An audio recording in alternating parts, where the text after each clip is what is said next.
How to use the WeTransfer. Hey guys, welcome back to the channel. WeTransfer is an easy to use file sharing application service that allows you to send large files quickly as well as securely.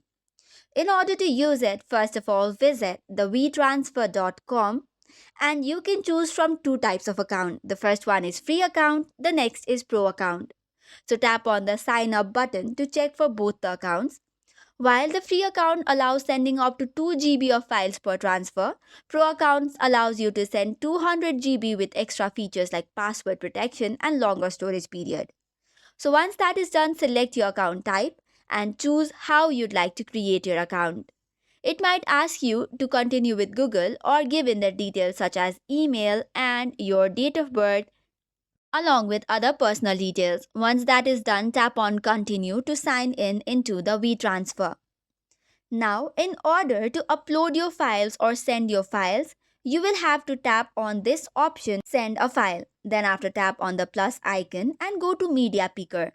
Select whatever files you'd like to upload. Keep in mind if you are using free version, you can only send up to 2 GB of files. Once that is done, add up the title of the file and the additional message. Tap on next and select the email address option.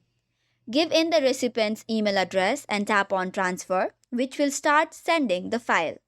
This will be sent as a download link to the recipients via email. So that's all for today's video. For more such contents, do not forget to hit the like and subscribe button.